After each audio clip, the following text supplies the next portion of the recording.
Hello' everyone, হাই নমস্কাৰ। মই বিশ্বজিৎ। আমি সকলোৱে জানো অসমখনৰ এতিয়া যি পৰিস্থিতি, গোটেই অসমখন বানে ধুই গৈছে। বানপানীৰ যি ভয়াৱহ পৰিস্থিতি, বানপানীত মানুহৰ থাকিবলৈ ঘৰ নাইকিয়া হৈছে, খাবলৈ ভাত এমুঠি পোৱা নাই। মানুহৰ বানত বহুত বেয়া অৱস্থা। আমি সকলোৱে জানো, এতিয়া মোবাইলে, টিভিয়ে, নিউজে পত্ৰে সকলোতে আমি দেখিছোঁ। আৰু এতিয়া বুলি নহয়, এইটো আমি সৰুৰ পৰাই দেখি আহিছোঁ। অসমখনৰ প্ৰতি বছৰে বাৰিষা সময়ত এই বানপানীৰ পৰা যিটো অৱস্থা হয়, আমি এইটো ছবি প্ৰতি বছৰে দেখি আহোঁ। আৰু এইবোৰ বস্তু দেখিলেনো আমাৰ মনত বহুত বেয়া লাগে, যে নেকি অসমৰ বানপানী কেতিয়াও সমস্যা হিচাপে এতিয়ালৈকে কোনো এখন চৰকাৰে ভাবিয়ে নাছিলে, আৰু এই সমস্যাটো কেতিয়াও সমাধান নোলালে আজিলৈকে। এই বানপানীত এইবাৰ আমি যি দেখিছোঁ, মানুহ অৱস্থা দেখিলে বেয়া লাগি আহে নিজকে। ইমান বেয়া অৱস্থা বানপানীত। তাৰপিছতো কোনেও একো চকু কাণ নিদিয়ে এইটো সমস্যাৰ ওপৰত। এইবোৰ অলপ বেয়া লাগে মনতে। তাৰপিছতো কথা অলপ ক'বলৈ ওলাই আহিছোঁ আজি। আৰু এইবাৰ বানপানী যে মানে হৈ আছে, এতিয়াও বানপানী সকলোতে আছে। এই বানপানীৰ সময়তো কিছুমান দৃশ্য দেখিছোঁ যি নেকি ভাল লাগিছে। অসমত বাকীবাৰ বানপানী হ'লে জুবিনদাৰ ৰাজপথলৈ ওলাই আহে, চান্দা বিচাৰে প্ৰতিজন মানুহৰ পৰা 10 টকা 20 টকা যি পাৰে। আৰ্টিষ্ট ফাউণ্ডেশ্যনৰ পৰা গোটেই আৰ্টিষ্টখিনি আহি ৰাজপথত আহি চান্দা লৈ এনেকুৱা বানপীড়িত ৰাইজক সহায় কৰে। কিন্তু এবাৰ কৰোণা ভাইৰাছৰ ফলত জুবিনদা ওলাই আহিব পৰা নাই, তেখেত ঘৰতে সোমাই আছে। কিন্তু এবাৰ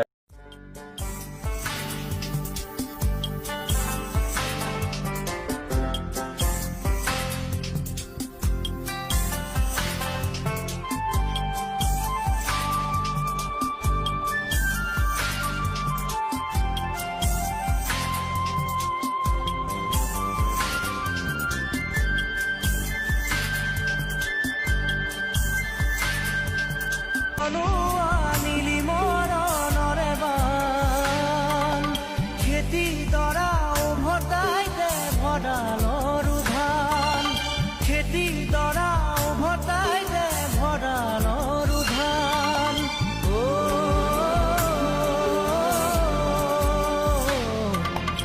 আছেনে তোৰ গুৰিতে ইয়াৰে সংবিধান, কেউফালে গুজৰি গুমৰি আহিলে বান, উটুৱাই নিলেহি গাঁওখন, সুখৰে ঘৰখন। পলকতে উটি গ'ল গোহালিৰে গৰুহাল, পলকতি উটিয়ে মোক কৰিলে কঙাল। এবাৰ এটা বেলেগ দৃশ্য দেখিলোঁ, এইটো দেখি ভাল লাগিছে। অসমৰ প্ৰত্যেকজন ইউটিউবাৰ এবাৰ ওলাই আহিছে বানপীড়িত লোকসকলক সহায় কৰিবলৈ। আমি দেখিছোঁ, এতিয়া নিউজত পাইছোঁ বা ভিডিঅ'বোৰত দেখিছোঁ। মানুহ হ'ব তো আপোনালোকক দেখাই দিওঁ কি কি বস্তু। তো এনেকুৱা বস্তু দিম 75 ঘৰ মানুহ হওক। কি কি আছে? দালি আছে। দালি কিমান আছে? দালি আধা কিলো। আলু আছে কিমান? 1 কেজি নেকি? আলু 1 কিলো। চিৰা আছে 1 কিলো মান। চাউল আছে। চাউল কিমান আছে? 3 কিলো। চাউল 3 কিলো আছে। তাৰপিছত এই পেড আছে। তাৰপিছত এই ধূপ আছে। মিঠাতেল আছে। তাৰপিছত চাবোন আছে। তাৰপিছত বিস্কুট আছে।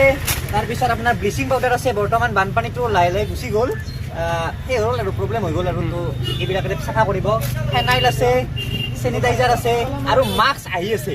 তো এইখিনি বস্তু টোটেল 500 টকাকৈ যায়। টোটেল যদি হিচাপ কৰোঁ এইখিনি বস্তুৰ, তো এনেকুৱাকৈ 75 ঘৰ মানুহক মানে দিম। টোটেল কিমান টকা হ'ল 75 ঘৰ মানুহ হ'লে? তো 37,500 37,500 ইয়াত গ'ল। আৰু বাকী যি টকা হয় কৰি আছোঁ কিবা বিচাৰি থাকক।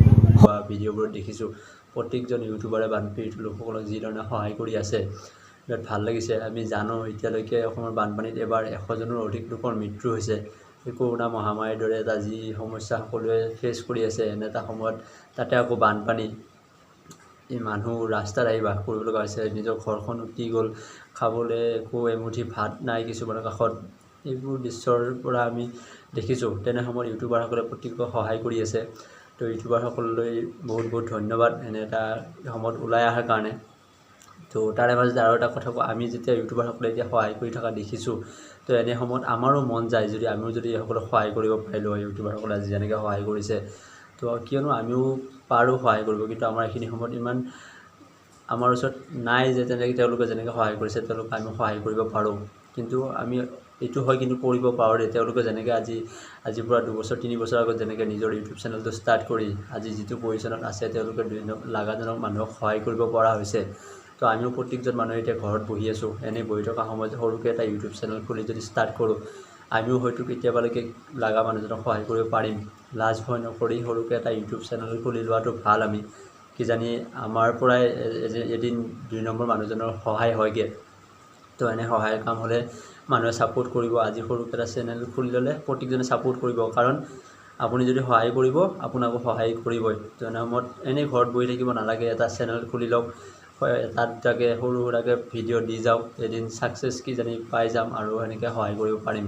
তো অসমৰ প্ৰত্যেকজন ইউটিউবাৰক মোৰ ফালৰ পৰা বহুত বহুত ধন্যবাদ। ঘন্যাকান্ত লোকলৈ যিখিনি সহায় আগবঢ়াইছে, যিখিনি সহায় কৰিছে, তোমালোকৰ কাম আগলৈ এনেকৈ আমি ছাপোৰ্ট কৰি যাম। ইউটিউব আমি চাই যাম প্ৰত্যেকটো ভিডিঅ' তেনেকৈ আগবাঢ়ি যোৱা। আৰু জুবিন দাই বাকীবাৰ যিটো ৰাজপথত আহি সহায় বিচাৰে, বন্যসকলক সহায় কৰে, এইবাৰ সেইটো কৰিব পোৱা নাই। তো সেইটো কাৰণে ইউটিউবাৰখিনি ওলাই আহিছে, ভাল লাগিছে দেখি। তো আপোনালোকলৈও অনুৰোধ, যদি বিচাৰে এটা ইউটিউব চেনেল খুলি লওক, কিজানি বা এদিন ভালে হয়। এনেকৈ আজি এই বাকীবোৰ ইউটিউবাৰে যেনেকৈ সহায় কৰিছে, এটা সময়ত গৈ চাগে আমিও এনেকৈ সহায় কৰিব পাৰোঁ। তো এইখিনি আছিলে আজি ক'ব লগা, বিশেষকৈ ইউটিউবাৰসকলক লৈ বহুত বহুত ধন্যবাদ। আৰু অসমত বানপানীৰ সমস্যা হৈ আছে, কোনো চৰকাৰে গুৰুত্ব নিদিয়ে। তথাপিতো বানপানী শেষ হওক, আশা কৰিছোঁ ভাল হওক। আৰু যিখিনি মানুহ কষ্টত আছে, গোটেইখিনি মানুহ কষ্টৰ পৰা আকৌ আগবাঢ়ি আহক। ঠিক আছে, ইউটিউবাৰসকললৈ ধন্যবাদ। এইখিনি আজি ক'ব লগা আছিলে মনত কথা, বাছ ধন্যবাদ।